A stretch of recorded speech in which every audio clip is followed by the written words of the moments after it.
저희들에게 주신 하나님의 말씀은 사도행전 1장 3절로부터 11절까지의 말씀입니다. 저 여러분이 한 절씩 교독한 후에 마지막 절 11절은 함께 합독하시겠습니다. 그가 고난받으신 후에 또한 그들에게 확실한 많은 증거로 친히 살아계심을 나타내사 40일 동안 그들에게 보이시며 하나님 나라의 일을 말씀하시니라. 사도와 함께 모이사 그들에게 분부하여 이르시되 예루살렘을 떠나지 말고 내게서 들은 바 아버지께서 약속하신 것을 기다리라. 요한은 물로 세례를 베풀었으나 너희는 몇 날이 못되어 성령으로 세례를 받으리라 하셨느니라. 그들이 모였을 때에 예수께 여쭈어 이르되 주께서 이스라엘 나라를 회복하심이 이때니까 하니 이르시되 때와 시기는 아버지께서 자기의 권한에 두셨으니 너희가 알 바 아니요 오직 성령이 너희에게 임하시면 너희가 권능을 받고 야베르산과 온 유대와 사마리아와 땅끝까지 이르러 내 증인이 되리라 하시니라. 이 말씀을 마치시고 그들이 보는데 올려져 가시니 구름이 그를 가려 보이지 않게 하더라. 올라가실 때에 제자들이 자세히 하늘을 쳐다보고 있는데 흰 옷 입은 두 사람이 그들 곁에 서서 다 함께 읽겠습니다. 이르되 갈릴리 사람들아 어찌하여 서서 하늘을 쳐다보느냐 너희 가운데서 하늘로 올려지신 예수는 하늘로 올라가심을 본 그대로 오시리라 하였느니라. 아멘. 이는 하나님의 말씀입니다. 부활주일 이후에 한 주간 여러분들 어떻게 보내셨습니까? 보통 한국교회 목사님들은요, 고난주간이 정말 고난주간이에요. 왜냐하면 다른 때보다 할 일이 너무나도 많이 있거든요. 그러다 보니까 부활주일이 말 그대로 무슨 날이 될까요? 목사님들에게는 부활주일이 됩니다. 왜냐하면 부활주일 모든 행사와 또 프로그램들이 끝남으로 인하여서 그동안은 이제 긴장이 완화되고 좀 쉴 수가 있기 때문인 것이죠. 저도 지난주 부활주일 끝나고 이제 예배 친교 다 마치고 나서 집에 와서 근데 끝난 게 아니에요. 이제 영상 편집을 하고 유튜브에 그걸 다 올리고 나서 어떻게 됐을까요? 이제 안도의 한숨을 내쉬고 하나님께 감사했습니다. 그리고 쉬었죠. 그래서 근데 이제 긴장이 풀리다 보니까 어떻습니까? 피곤이 몰려오더라고요. 그 다음날도 아침에도 보니까 좀 피곤해요. 하지만 마음속에 어떤 마음이 들었냐면, 야, 그래도 이제 다 끝났으니까 오늘은 좀 잘 쉬자. 그런 생각이 들더라고요. 근데 동시에 갑자기, 뒤통수를 세게 얻어맞은 듯한 그런 깨달음이 저에게 일어났습니다. 제가 조금 전에 어떤 생각을 품었죠? 이제 모든 것이 다 끝났으니까 쉬자. 좀 편하게 쉬자. 뭐 당연한 말이에요. 하지만 결코 당연한 말이 아니었습니다. 예수님의 부활로 모든 것이 끝난 것이 아니거든요. 오히려 예수님의 부활은 무엇을 의미합니까? 새로운 시작을 의미하는 것이기 때문에 제 생각이 완전히 잘못된 생각이었던 것이죠. 그러게 하나님 앞에 어떻게 했겠습니까? 하나님 용서해 주십시오. 제가 잘못했습니다. 회개를 했습니다. 그리고 부활하신 주님 미리 맛보고 누리는 그 하나님의 나라를 미리 맛보고 누리는 자로서 부활하신 주님과 함께 다시 새롭게 시작하는 저의 신앙함이 되기를 기도합니다. 그래서 하나님 앞에 다시 결단하며 나아가게 됐습니다. 근데 저의 이러한 연약함이 저만의 연약함일까요? 혹시 여러분은 어떻습니까?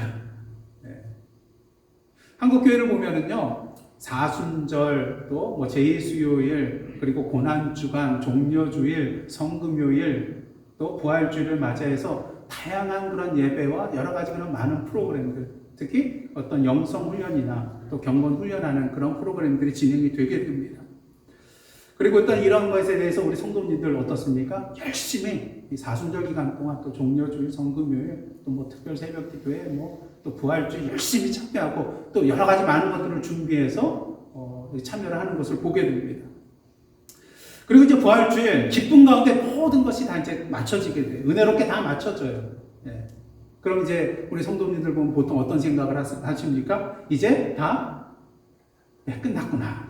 올해도 열심히 잘 참석했구나. 그러면서 자신에 대해서 대견하네. 참 잘했어요. 도장 꽝 하나 찍어주고 문제는 뭐예요? 다시 이전의 모습으로 돌아가게 된다는 것이죠. 우리 신앙 곡선이 있다면 부활절이 가까울수록 상승 곡선을 쫙 그려나갑니다. 문제는 부활절이 끝나고 그 상승 곡선이 무슨 곡선으로 변해요? 하강 곡선으로 변하게 된다는 거예요. 물론 육신적인 피곤함이 있을 때 쉬는 건 당연한 겁니다. 쉬어야죠. 하지만 이제 다 끝났다는 그런 차원의 쉼이 되어서는 안 되고 이제 새로운 출발을 하기 위한 쉼이 되어야 한다는 것이죠. 부활하신 예수님을 보시기를 바랍니다. 오늘 본문 3절 말씀입니다. 그가 고난받으신 후에 또한 그들에게 확실한 많은 증거로 친히 살아계심을 나타내사 40일 동안 그들에게 보이시며 뭐 하셨어요? 하나님 나라의 일을 말씀하시느니라. 부활하신 예수님, 부활로서 이 땅의 모든 사역이 끝난 것이 아니라 40일 동안 사도들에게 나타나셔서 자신이 직접 부활의 증거로서 그들에게 자신을 보여주셨어요. 그리고 그들에게 무엇에 관한 말씀을 주셨나요? 하나님 나라의 일에 대한 그런 말씀을 주신 것을 보게 됩니다. 아시다시피 하나님의 나라라는 것은요, 예수께서 공생애를 시작하면서 십자가에 달리시기까지 계속해서 전하셨던 예수님의 그런 말씀의 중심, 주제였어요. 그런 의미에서 예수께서 부활하신 이후에도 계속해서 이 하나님 나라의 메시지를 주셨다는 것은 이 땅에서의 예수 그리스도의 사명이 뭐였다는 거예요? 뭘 전하는 거예요? 하나님의 나라를 전하는 것이었음을 우리가 분명히 알게 되는 것입니다. 예수께서 처음부터 마지막까지 그 사명을 굳게 붙들고 나가셨다는 것이죠. 만약 제가 부활하신 예수님이라면 할 말이 진짜 많을 것 같아요. 겟세마네 동산 기도에서부터 좀 얘들아 너희들 잠시라도 좀 깨워서 기도하면 같이 기도해주면 얼마나 좋겠냐. 근데 왜 다 잤냐. 그리고 무리들이 잡으러 왔을 때 제자들이 어떻게 합니까? 다 예수를 버리고 도망가잖아요. 그때 내 심정이 어땠는지 알아? 특히 베드로에게 야 믿었던 너마저 내 앞에서 어떻게 그렇게 3번씩이나 부인할 수 있냐? 그럼 십자가의 고난의 길에 대해서 참으로 그게 고통스러웠고 수치스러웠고 참 힘든 길이었다는 것, 고난의 길이었다는 것. 그리고 더욱더 궁금할 수 있는 내용이 뭡니까? 죽었을 때의 상황. 그게 도대체 어떠한 상태였는가? 제가 예수님이라면 무용담을 얘기하는 것처럼 뭔가 좀 할 말이 많을 것 같아요. 여러분은 어떻습니까? 만약 여러분이 부활하신 예수님이라면 얼마나 할 말이 많겠어요. 하지만 부활하신 예수님께서 하신 것은 간단했습니다. 친히 부활하셨음을 제자들에게 보이신 것, 나타내신 것. 그리고 뭘 전하셨어요? 하나님 나라의 일에 대한 전하신 것. 이게 다였어요. 왜 그렇습니까? 예수께서 이 땅에 오셔서 십자가의 고난의 길을 가시고 죽음에서 부활하신 목적이 바로 뭐였어요? 하나님의 나라였기 때문인 것이죠. 물론 간증하는 거 중요합니다. 하지만 항상 우리가 잊지 말아야 될 것은 복음의 중심이라는 것이죠. 결국 우리가 전하는 모든 메시지의 중심은 뭐가 되어야 되는 거예요? 하나님의 나라가 되어야 한다는 것입니다. 사실 예수께서는 평소에 제자들에게 하나님 나라에 대한 말씀을 많이 해주셨어요. 근데 그럼에도 불구하고 부활하신 이후에 또다시 제자들에게 하나님 나라에 대한 일을 말씀하신 이유는 도대체 무엇일까요? 이유가 있었어요. 지금 그들이 생각하고 있는, 제자들이 생각하고 있는 하나님의 나라와 예수님이 말씀하신 하나님의 나라의 차원이 달랐거든요. 똑같이 하나님의 나라라는 것을 생각하고 있는데 그 구체적인 내용이 너무나도 큰 차이가 있었다는 것입니다. 부활하신 예수께서 사도들에게 이런 말씀을 주세요. 4절 하반절과 5절입니다. 예루살렘을 떠나지 말고 내게서 들은 바 아버지께서 약속하신 것을 기다리라. 요한은 물로 세례를 베풀었으나 너희는 몇 날이 못되어 성령으로 세례를 받으리라. 우리는 예수께서 뭘 얘기하는지 다 알고 있어요. 왜냐하면 우리는 사도행전 얘기 다 알잖아요. 오순절 성령 강림의 사건도 알고 그 성령의 임하심으로 말미암아 사도들이 곳곳으로 흩어져 가지고 하나님의 말씀, 하나님 나라의 복음을 전하게 되는 것, 사도행전을 통해서 우리는 분명히 알고 있어요. 그래서 이 예수님의 말씀이 도대체 무엇인지 잘 알고 있어요. 하지만 당시 예수님의 제자들은 예수께서 하신 이 말씀이 도대체 무엇인지를 확실하게 깨닫지는 못했었습니다. 그러게 예수께 이런 질문을 하죠. 주께서 이스라엘 나라를 회복하심이 이때니까. 예수께서 하나님의 나라의 일을 말씀하신 다음에 하신 말씀이 뭐예요? 너희가 며칠 지나지 않아서 뭘 받게 된다고요? 성령으로 세례를 받게 된다. 그렇기 때문에 제자들은 이걸 이어서 말씀하셨으니까 하나님의 나라와 이 성령 세례가 뭔가 연관이 있겠구나 이렇게 생각을 했던 것 같아요. 그래서 그들은 인간적인 생각으로 성령으로 세례를 받는 날이 바로 어떤 나라가 이루어지는 거예요? 하나님의 나라가 이루어지는 건가 보다. 그날이 그때인가 보다. 하지만 그들의 질문은 잘못된 질문이었어요. 종교개혁자 칼빈은요, 그들의 질문에 대하여 단어 하나하나마다 다 잘못된 것이라고 지적을 합니다. 그도 그럴 것이 그들이 말한 동사, 명사, 부사 모두가 다 하나님의 나라에 대해서 잘못된 그런 해석을 하고 있기 때문인 것입니다. 다시 한번 그들의 질문 보도록 하겠습니다. 6절 하반절인데요. 한번 다 함께 한번 읽어보겠습니다. 시작. 주께서 이스라엘 나라를 회복하심이 이때니까. 먼저 여기 동사에 해당되는 거 회복하다. 회복하다는 동사가 나오죠. 근데 이 동사의 표현은요, 제자들이 하나님의 나라에 대해서 정치적이고 영토를 지닌 나라를 기대하고 있음을 우리가 보게 됩니다.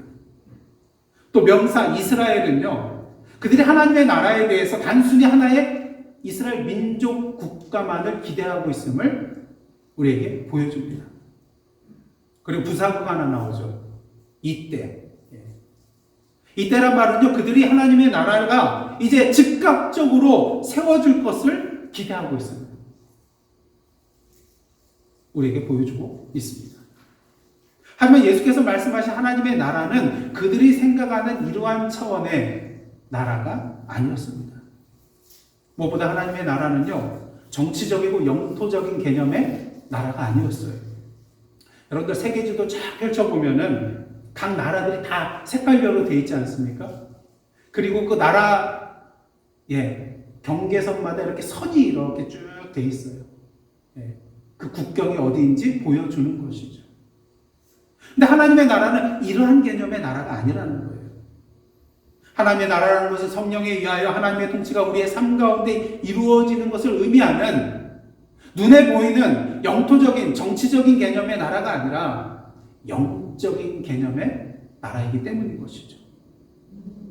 그러면서 하나님의 나라라는 것은요, 궁극적으로 마지막 날에 이루어질 것이긴 하지만, 비록 지금 로마의 압제하에 있다 할지라도 하나님의 자녀로서, 하나님의 백성으로서 하나님의 통치와 다스림을 지금 내가 누리고 있다면 그 사람은 어느 나라를 맛보고 있는 거예요?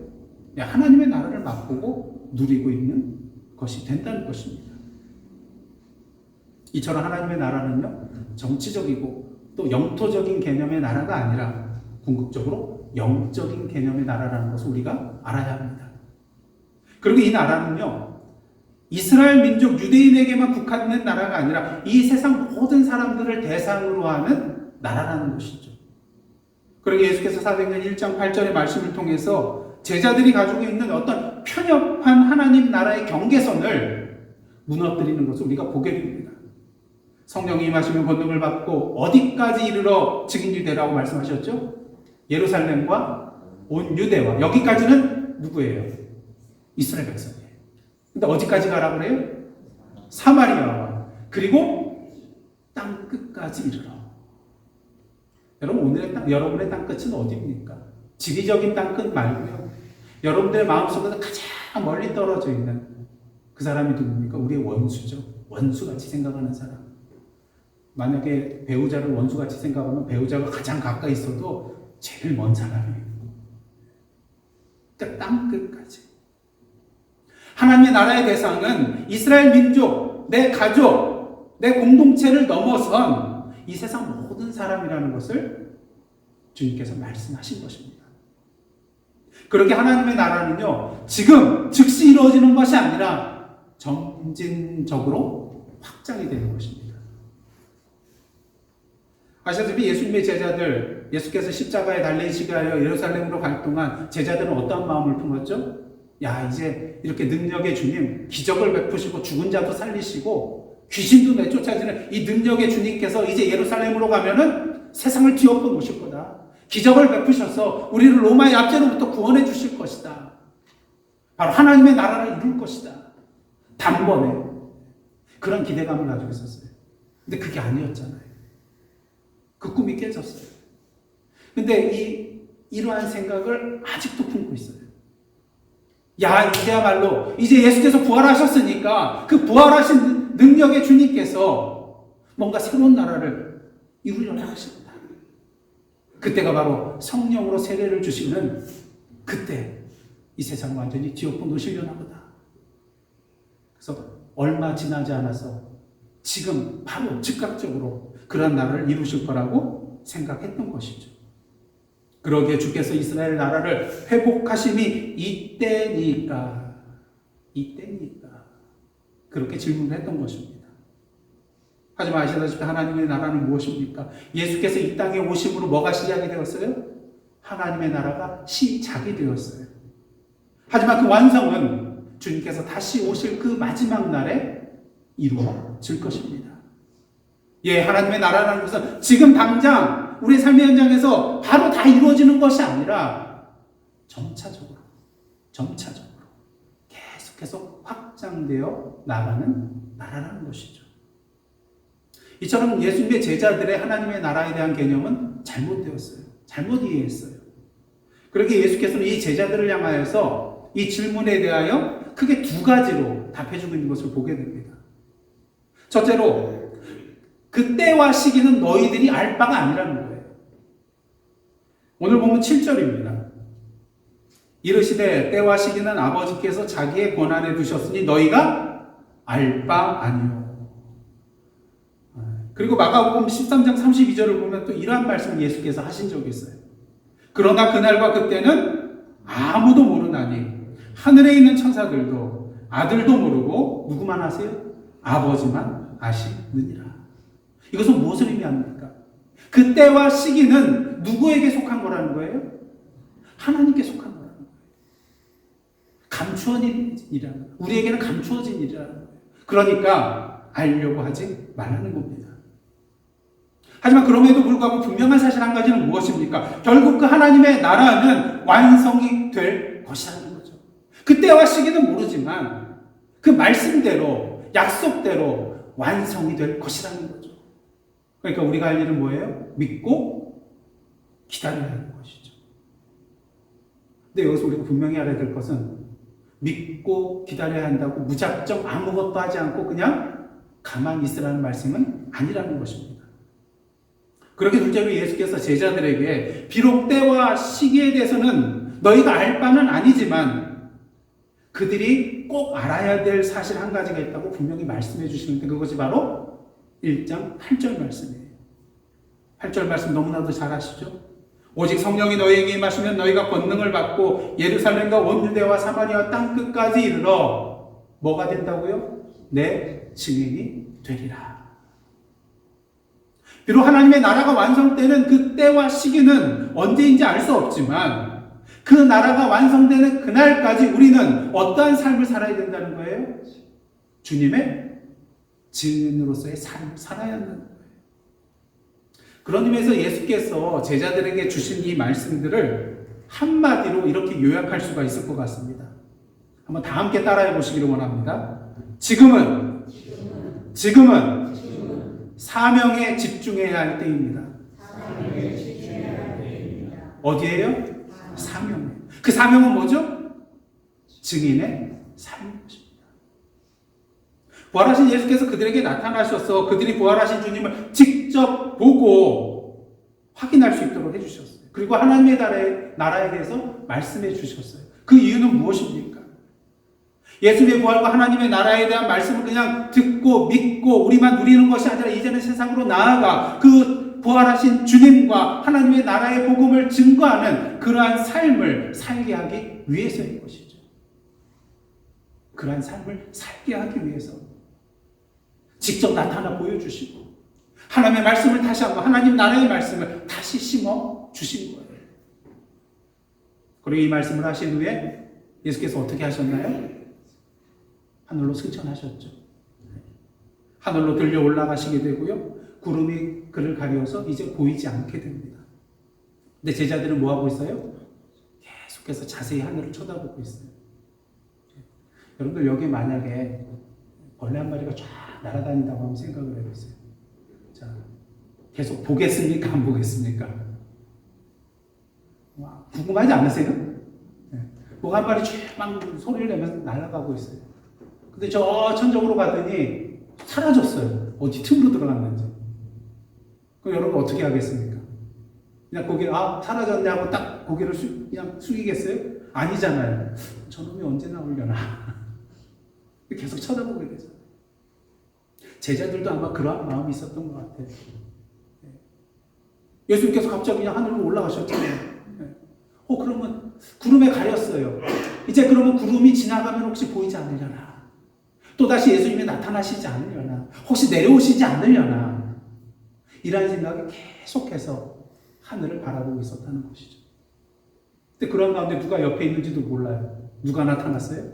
흰 옷 입은 두 사람이 나타났어요. 누군가요? 예, 천사들이죠. 천사들이 나타났어요. 그러면서 그들에게 뭐라고 합니까? 어찌하여 서서 하늘을 쳐다보느냐. 11절 말씀 한번 보겠습니다. 다 함께 읽겠습니다. 시작. 갈릴리 사람들아, 어찌하여 서서 하늘을 쳐다보느냐. 너희 가운데서 하늘로 올려지신 이 예수는 하늘로 가심을 본 그대로 오시리라. 어찌하여 서서 하늘을 쳐다보느냐. 무슨 말씀이에요? 지금 주님께서 올라가신 그 하늘 쳐다볼 필요가 없다는 거예요. 쳐다볼 이유가 없다는 거예요. 왜? 그분께서 다시 오실 것이니까. 근데 문제는 지금 당장은 아니라는 거예요. 그러게 예수께서 다시 오실 그날까지 하늘만 쳐다보고 있을 것이 아니라 이제는 주님께서 주신 그 증인의 사명에 집중하고 오늘도 땅끝까지 이르러 그 증인의 삶을 살아야 한다는 것입니다. 지금은 저기에 집중할 때가 아니라 여기에 집중해야 될 때라는 것이죠. 이에 대해서 이런 생각을 할 수도 있을 것 같아요. 이거 주님 너무하신 거 아니냐고. 제자들 그냥 그 땅에 내버려 두고 자기만 좋은 데로 가셨잖아요. 같이 가야지. 같이 가셔야 되는 거 아니에요? 물론 그렇게 생각할 수도 있겠지만 그렇지는 않습니다. 예수께서 무책임하게 제자들을 그냥 그 땅에 내버려 두고 가신 것이 아니었기 때문인 것이죠. 궁극적으로 마지막 날 재림하실 그러한 주님이십니다. 하지만 성령을 통하여 계속해서 그들과 함께 계실 것이기에 마태복음을 보시면 부활하시기 전에 예수께서 마지막으로 제자들에게 말씀하신 것이 무엇입니까? 볼지어다 내가 세상 끝날까지 항상 너희와 함께 하다는 거예요. 함께 있으리라. 어떻게 해요? 다른 보혜사이신 성령님을 통해서입니다. 그런 의미에서 오늘 말씀의 두 천사들이 어찌하여 서서 하늘을 쳐다보느냐 한 이 말은 참으로 큰 의미가 있다고 할 수가 있겠습니다. 이제 며칠 후면 성령 강림의 사건을 통하여 주님께서 그들에게 임하시고 그들과 동행하셔서 그들의 앞길을 인도하시고 능력으로 역사하실 것이기 때문인 것입니다. 바라기는 오늘도 하늘만 바라보고 있는 저희들 되지 않기를 원합니다. 우리가 뵙기를 원하는 주님은 저 하늘에 계신 것이 아니라 바로 오늘 우리의 삶의 현장 속에 성령님을 통하여 우리에게 임재하고 계시고 우리 가운데 역사하고 계시는 살아계신 주님이시기 때문인 것이죠. 물론 우리가 걸어가야 할 이 증인의 길이라는 것은 결코 쉬운 길이 아니에요. 오늘 찬양대의 찬양 설교 제목 같습니다. 근데 찬양대의 찬양 제목을 가지고 제가 좀 인사이트를 받아서 오늘 설교 제목을 이걸 정했어요. 하나님 은혜를 주셔서. 근데 오늘 찬양의 가사를 보면은 증인의 삶으로 나아가는 길이 어떠한 길인지 우리가 분명히 알게 됩니다. 주님 다시 오실 때까지 나는 이 길을 가리라. 그런데 이 길이 어떤 길이에요? 좁은 길 나의 십자가 지고. 그 길은요 남들이 좀처럼 들어가려고 하지 않는 좁은 문이에요. 남들은 좀처럼 들어서고 싶어 하지 않는 좁은 협착한 길이에요. 왜? 그 길은 예수께서 말씀하신 것처럼 자기를 부인하고 자기 십자가를 지고 예수 그리스도를 따르는 길이기 때문인 것입니다. 그러게 영어에서 순교자를 뜻하는 마터라는 그런 단어가 있는데요. 이 단어는 증인을 뜻하는 헬라어 마르투스에서 유래되었다고 합니다. 무엇을 말합니까? 증인의 삶을 사는 것은 뭘 걸고 나가는 삶이에요? 자기의 목숨을 걸고 나가는 삶이에요. 그러게 예수께서 승천하시기에 앞서서 제자들을 바로 세상에 보내신 게 아니에요.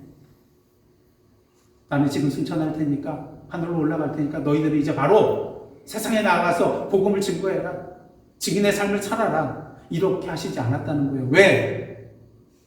그들의 힘만으로는 감당할 수 없다는 것을 너무나도 잘 아셨기 때문입니다. 그렇게 뭘 기다리라고 하십니까? 기다리라고? 성령을 기다리라. 왜요? 성령께서 임하시면 우리가 뭘 받아요? 권능을 받기 때문인 것입니다. 권능은 헬라어로 두나미스라는 그런 단어인데요. 이 두나미스라는 단어에서 뭐가 나왔죠? 영어? 다이너마이트라는 말이 여기서 파생되어서 나왔어요. 그만큼 성령의 능력과 힘은 대단하고 크다는 것이죠. 근데 사실 성령의 능력이라는 것은요, 다이너마이트 얼마나 위대합니까? 얼마나 파괴력이 있습니까? 하지만 이 다이너마이트보다도 더 큰 힘과 능력을 가지고 있는 것이 바로 성령이 주시는 권능이에요. 왜? 다이너마이트는요, 눈에 보이는 것을 파괴할 수 있는 능력이 있지만 눈에 보이지 않는 것에 대해서는 능력을 행할 수가 없습니다.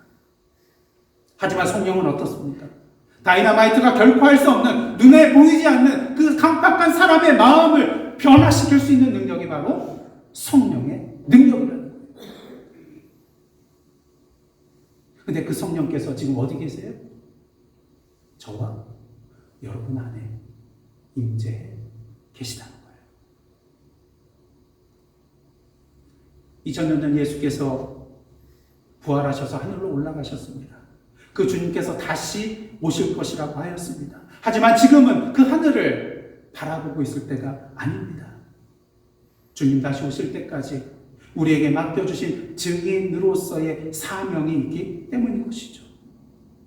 중요한 사실은 오늘도 주님께서는 성령님을 통하여 우리 가운데 임재하셔서 우리와 동행하시고 능력으로 역사하셔서 계속해서 그 하나님의 나라를 이 땅에 확장시켜 나가기를 원하고 계신다는 것입니다. 여러분, 예수님의 부활은 끝이 아닙니다.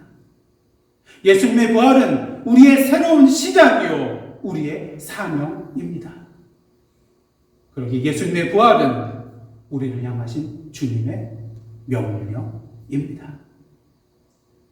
바라기는 주님 다시 오실 그때까지 우리 모두 함께 일어나 하나님의 나라가 완성이 되는 그날까지 그 사명과 명령을 굳게 붙잡고 힘차게 함께 달려나가시는 저와 여러분의 삶이 되기를 원합니다. 주의 몸된 예사랑 선교교회가 되기를 원합니다.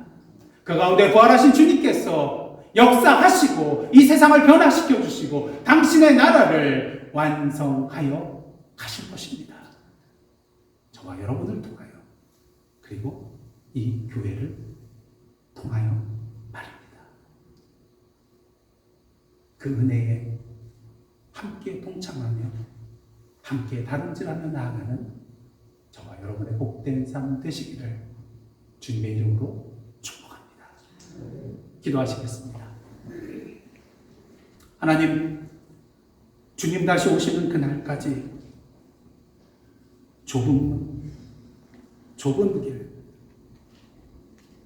우리의 십자가를 지고 주님 주신 증인의 사명을 붙들고 일어나 함께 달려나가는 저희들 되게 하여 주옵소서. 그리하여 주님 다시 오시는 그날 영광의 주님께서 두 팔을 벌리시고 우리를 반갑게 맞이해 주시는 그 참된 기쁨, 그 영원한 기쁨을 누리는 저희들의 복된 삶 되게 하여 주옵소서. 부활이요 생명이 되시는 예수님의 이름으로 기도드리옵나이다. 아멘.